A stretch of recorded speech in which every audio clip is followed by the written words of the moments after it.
rekan BCS, jumpa lagi bersama saya Jody Janitra di acara Berbagi Cerita Sukses. Hari ini kita akan bertemu dengan salah seorang pengusaha muda di Bandung, lebih tepatnya pengusaha distro. Katanya sih dia bisa ngejual 10.000 kemeja dan tas dalam sebulan. Penasaran kan pengen dengar ceritanya? Yuk, ikuti saya.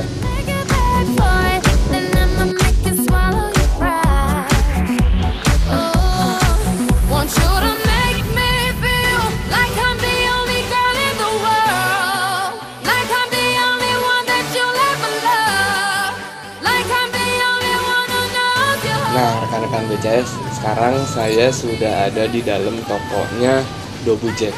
Dan di depan saya sudah ada ownernya, pemuda, lebih tepatnya ayah muda, karena sebulan lalu dia baru memiliki putra. Kita langsung aja ngobrol sama Del. Apa kabar? Alhamdulillah, baik. Sehat-sehat? Baik. Del, rekan-rekan BCS kayaknya pengen tahu nih, gimana sih awal mulanya Dobu Jack berdiri dan kenapa milihnya distro bukan usaha lain gitu? Dulu saya main di kaos ini tahun 2000 setelah lulus kuliah. Setelah lulus SMA. Nah, lulus SMA saya Tahun berapa? coba tahun 2004 akhir gitu. Saya coba jual-jualin baju teman, cuman dapat Rp5.000 per piece. Rp5.000 per piece. Jadi awal mulanya reseller gitu. Reseller jualin baju teman, jualin door to door lah gitu. Tapi dulu belum seramai sekarang gitu. Jadi masih rame lah gitu. Masih jualan masih bagus lah untuk jualan 5.000 per satu piece punya keuntungan 5.000 dari satu piece itu.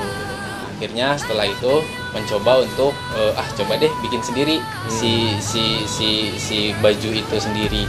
Nah, akhirnya dulu saya mencoba untuk langsung minjem ke orang tua saya dari kartu kredit gesek tunai itu Rp3 juta. Nah, dari mulai itu saya coba berjalan dari mulai belanja sendiri ke Cigondewa kalau dulu, terus nyari tukang sablon. Kebetulan saya tidak punya link sama sekali untuk ke distro ini, apa teman atau siapa sama sekali saya nggak ada, cuman modal nekat lah gitu dulu. Karena kebetulan dulu kuliah saya kan 2004 keluar, terus mencoba pengen kuliah karena dulu di UPI dan saya pengen kuliah di Unpad, lumayan biayanya mahal, jadi saya coba untuk usaha dulu gitu ya. Akhirnya 3 juta itu sampai sekarang gitu. Terus kenapa sih milih namanya Dobu Jack? Dulu tuh Apa saya filosofinya? dulu berpikir saya banyak teman-teman namanya atau apalah yang agak berbau ya, agak keras atau negatif atau apa kan gitu, biar orang pun image-nya aduh gimana ya. Kalau saya lebih ke ya gimana usahanya berkah lancar sampai berjalan sekarang. Saya tuh dulu tuh berpikir aduh gimana ya biar nama orang tua saya bisa dibawa, doa orang tua bisa dibawa. Akhirnya namanya Dobu Jack lah. Nama singkatan Dobu Jack itu doa Ibu Jack gitu, lebih plesetan lah gitu. Jadi Dobu Jack adalah bukan the Jack. Bukan. Jadi doa Ibu Jack gitu. Doa Ibu, Bro. Ya. Aneh juga ya dia. Bener. Jadi kalau mau jadi pengusaha harus agak nyeleneh dikit lagi. Terus bisa ceritain lagi perjalanannya dari 2004, terus pertama kali bikin kaos. Kita biasa jual ya sama teman-teman SMA, teman-teman main. Alhamdulillah sudah bisa berjalan. Akhirnya kita mencoba untuk coba titip-titip ke toko-toko yang ada di Bandung ya, biasalah gitu. Maksudnya yang menolak kayak gimana jual, dan ya banyak lah yang nolak karena ya kualitas saya belum bagus dan baru awal lah, saya nggak punya kenalan siapa, terus kenalan siapa kan rata-rata kan komunitas ya gitu, komunitas yang antara clothing A sama clothing B harus tahu siapa ini. Sementara saya kan nggak ada sama sekali nggak ada link siapapun itu gitu. Akhirnya saya dibantu sekarang sama mantan pacar saya mungkin yang sekarang jadi istri saya kemana-mana sama dia, suka bareng kemana belanja ini itu ya, sampai akhirnya saya coba titip-titip ke luar Bandung, Jakarta, Surabaya, Makassar, Medan dan lain-lain, dan alhamdulillah sekarang sudah tersebar di beberapa titik di Indonesia. Oh, sudah menyebar. Tapi tadi menarik tuh yang awal mulanya nggak punya modal, terus nekat pakai kredit card gitu ya. Nah, itu kok bisa senekat itu sih, gimana nih? Apa udah ada hitung-hitungannya pasti berhasil? Karena dulu ya jujur orang tua saya tidak punya modal, terus saya pengen mencoba untuk usaha sendiri, pengen kuliah sendiri juga, pengen ya intinya tidak membebankan orang tua lah gitu. Karena jujur saya kemarin di UPI seenggaknya sudah keluar untuk ke situ orang tua saya. Jadi gimana caranya saya keluar di Unpad kuliah sendiri, bisa lulus sendiri, maksudnya bisa lulus dengan uang sendiri gitu. Akhirnya saya untuk mencoba 3 juta itu tuh pokoknya nekat, nggak tahu gimana, pokoknya itu the power of Kopepet itu. Akhirnya mikir segala macam cara bisa jalan, bisa saya titip jual ke Bandung, ke Jakarta. Dulu tuh ada tetangga saya minjem mobil, karena saya dulu nggak punya mobil, minjem mobil tetangga saya biar si produk saya itu bisa dititipin, karena kan mesti bawa barang banyak tuh, dititipin si barang-barangnya, masukin, minjem dulu ke tetangga, dibensinin lah gitu. Akhirnya ya kita ke Jakarta, ke Bandung, minjem dulu ke mobil tetangga itu gitu. Jadi benar-benar doa ibu itu Benar-benar berguna gitu ya, berguna tetangga sekali. karena doa ibu jadi minjemin mobil ya. Kredit card bisa Ya, tembus gitu. bisa tembus. Oke, rekan-rekan BCS, kita akan lanjut ngobrol-ngobrol lagi sama Deli, owner dari Gojek, setelah pesan-pesan yang berikut ini.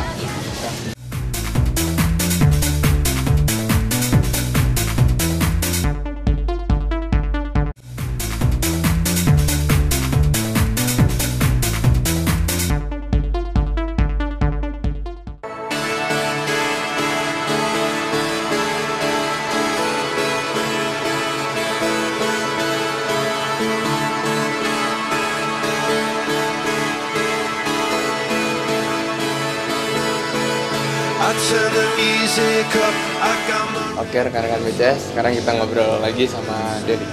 Dan coba ceritain lebih detail lagi dong perjalanan lo Gojek. Apakah mulus-mulus aja dari 2004 minjem ke kartu kredit 3 juta atau ada ya gelombang-gelombang, jalan berlobang gitu kira-kira?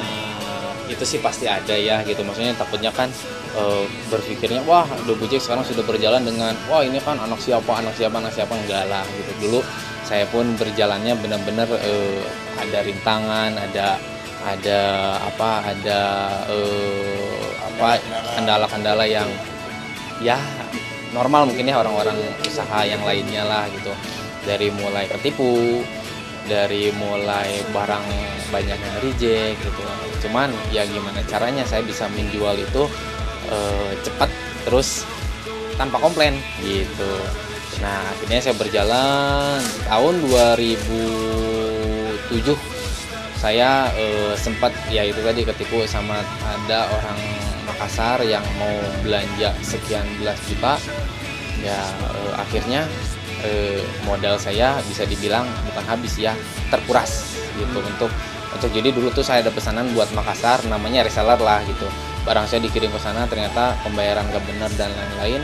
Akhirnya saya butuh barang lagi, nah modal saya cukup terkuras, bingung kemana. Nah, akhirnya saya memberanikan sekali lagi untuk meyakinkan lagi ke orang tua bahwa apa nih yang dipunya orang tua, satu aja yang biar bisa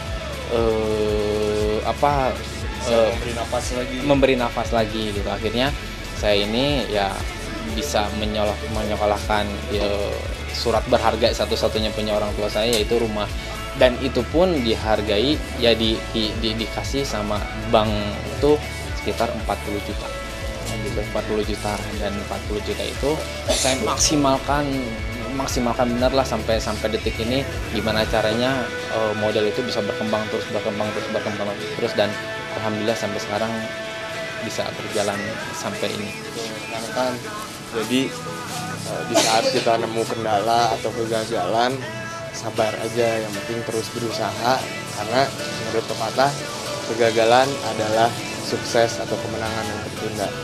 Nah kira-kira ada lagi nggak titik yang benar-benar titik paling bawah gitu? Apa itu tadi yang paling bawah atau ada lagi yang lebih parah? Pernah sih kita itu di 2007, terus kita turun lagi di 2009 akhir gitu, dengan kondisi ya pasar lagi turun, terus penjualan ya minus lah, bukan di minus ya, bisa dibilang lesu lah. Terus di saldo saya itu bisa dibilang wah di kas itu tuh sangat minim sekali. Berapa M lagi? Enggak lah. Beberapa ratus lah. Akhirnya saya untuk aduh gimana nih, saya sudah mencoba untuk bangkit. Itu tuh karena dulu tuh pasar lesu, satu, kedua dulu itu saya mencoba bermain, yaitu tadi saya kejeblos 2 kali dengan pemain reseller yang ya hampir sama lah gitu. Mereka bayar, pertama lancar, kesananya barang saya ya bisa dibilang bukan dibawa pergi ya emang dia niatnya emang mau nyangkut gitu ya. Dan saya tagih pun susah, akhirnya saya memanfaatkan benar-benar modal yang ada, karena nggak mungkin kalau misalnya saya minta lagi ya dari mana orang tua saya. Ya akhirnya saya mencoba untuk gimana caranya melunasin utang yang 40 juta itu, dan gimana caranya si Gojek ini bisa berjalan seperti semula lagi. Akhirnya saya kesana kesini bener-bener yang itu yang paling titik terendah yang mungkin yang pernah saya alami. Uang di saldo mungkin berapa ratus ribu, dan akhirnya saya untuk bukan minjam, bayar mundur mungkin ya ke beberapa pengrajin, ke toko supplier, ke toko bahan, gimana cara biar si bahan itu bisa bayarnya agak lama gitu. Akhirnya terus berjalan ya sampai sekarang semua beberapa hutang ke supplier, ke pengrajin nggak punya hutang yang begitu besar lah gitu, maksudnya Udah balik lagi normal lah gitu untuk berjalan seperti biasa. Terus tadi pas punya saldo hanya beberapa ratus ribu itu kondisinya Gojek udah ada karyawannya atau Sudah ada karyawan, tapi nggak tahu kan karyawannya nggak tahu. Soalnya kalau tahu bahaya tuh. Ya. Karyawan tahu, tapi karyawan nggak banyak sih, cuman dulu tuh ada kan saya punya konveksi juga. Konveksi itu sekitar berapa orang lah, cuman 3 sampai 4 orang yang ngebantu saya, mungkin 1 aja gitu. Tapi nggak dikasih tahu saya ada kayak gimana, cuman yang gimana caranya si Gojek ini tetap berjalan, tidak ada apa-apa, ya, maju terus, nggak berpikir aduh menyerah, nggak. Penting karyawan tetap semangat, biar ownernya aja yang pusing. Ya gitu. Oke, kita akan balik lagi ngobrol, semakin seru nih ngobrol sama Deli setelah pesan-pesan yang berikut.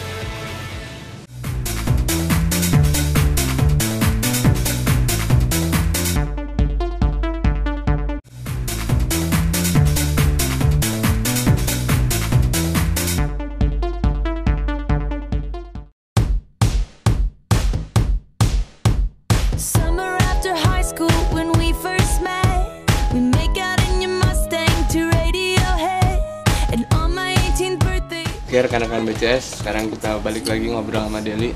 Del, di sini kan banyak banget nih produknya, mulai dari tas, baju, dompet, saya lihat ada sabuk, aksesoris, sampai sepatu. Produk apa sih yang paling laku di sini?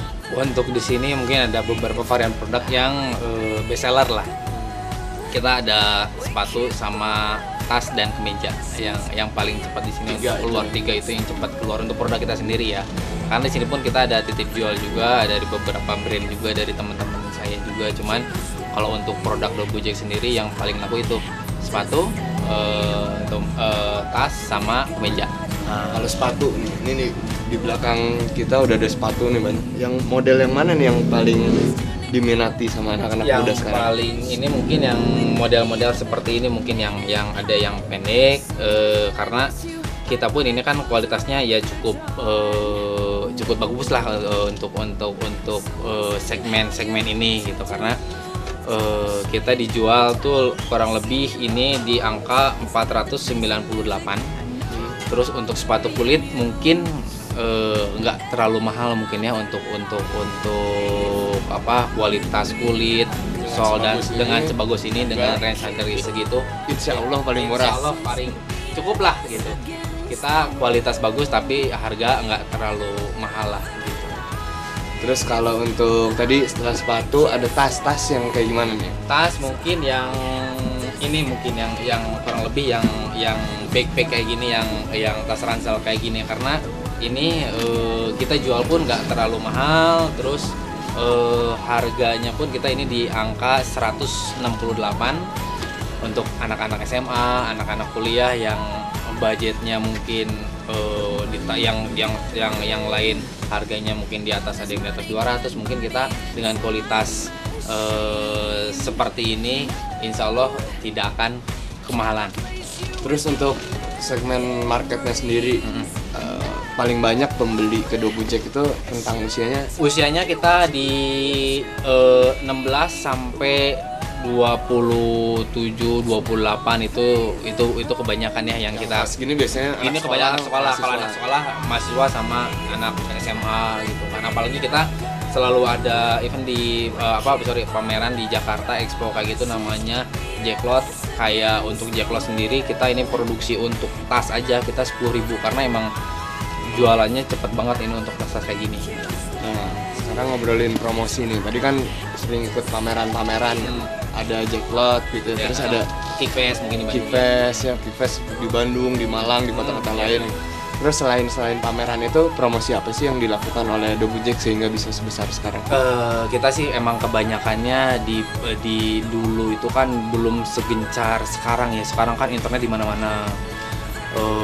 Mau jualan apapun sekarang di internet gampang. Dulu tuh kita harus kota ke kota, pameran di satu kota, satu di Malang, dulu tuh di Jogja, di Jakarta, di Surabaya, kadang sampai kita ke Malaysia gitu. Biar dulu tuh emang untuk internet tuh susah ya untuk zaman dulu gitu. Kalau sekarang ya alhamdulillah secepat internet yang kita tinggal akses klik aja produk kita sudah menyebar gitu. Ya mungkin untuk media sosialnya kita kayak kebanyakan yang lain lah, Twitter, Facebook, Instagram dan lain-lain. Tapi untuk kayak kita banyak kerjasama sama beberapa beberapa majalah lah gitu. Majalah kalau dulu itu majalah kayak Suef, terus kadang suka ada majalah-majalah yang teman-teman yang bikin, tapi bukan majalah-majalah besar ya, yang disebar-sebari buat anak-anak SMA. Primax ya, magazine kayak gitu. Oke. Selain promosi tadi yang dilakukan, ada nggak sih program-program misalkan untuk anak SMA misalkan, atau untuk pelajar dan mahasiswa dengan menunjukkan ada program apa aja? Kita untuk anak teman-teman kayak anak-anak SMA gitu menunjukkan kartu pelajar kita kasih diskon 10%. Khusus kayak mahasiswa, pelajar kayak gitu tunjukin 10%. Terus sekarang kita hari Jumat pun kalau yang pakai sepeda kita kasih diskon lagi tambahan 10% untuk yang umum gitu kan. Berarti kalau kayak saya anak SMA dan bersepeda diskonnya 10% plus 10%. Kayaknya enggak. Karena saya masih SMA. Oke, tadi ngobrolin tentang di toko Dobujek ini tidak hanya produk-produk Dobujek saja yang dijual, ada produk-produk dari teman-teman. Apa aja sih produk-produknya? Dari teman-teman di sini ada brandnya kayak dari Bengkel Oi, dia khusus jual tas-tas cewek. Karena kan sebetulnya si Dobujek ini lebih brandnya ke arah cowok mungkin ya. Jadi kita butuh brand-brand cewek yang bisa melengkapi di sini gitu, kayak Bengkel Oi, MAPD sama Tonic mungkin yang dia fokus ke cewek mungkin ya gitu. Karena si Dobujek sendiri untuk sepatunya paling sepatu aja sih yang kita bikin untuk si modelnya kayak ini mungkin ini sepatu ceweknya mungkin ini gitu. Karena dan ini pun kebetulan yang megang bukan saya, yang megang adik saya mungkin. Jadi karena saya sendiri nggak terlalu menguasai ya gitu produk-produk cewek seperti apa, jadi untuk desain segala macam saya saranin semuanya sama adik saya. Gitu. Nah, karena kan Deli itu sudah tepat sebenarnya. Jadi dia punya brand cowok, aparel cowok, Dobujek. Dia nggak mau ngerusak image brandnya dengan memproduksi keluar dari jalurnya. Jadi dia minta tolong sama teman-temannya supaya masukin barang cewek gitu ya dengan brand-brand yang berbeda supaya brand Dobujek ini tetap kuat sebagai fashion untuk laki-laki atau pria gitu ya. Oke, rekan-rekan BCS, nanti kita akan ngobrol tentang peluang-peluang apa sih yang bisa ditawarin sama Dobujek untuk rekan-rekan BCS, tapi setelah pesan-pesan yang berikut ini.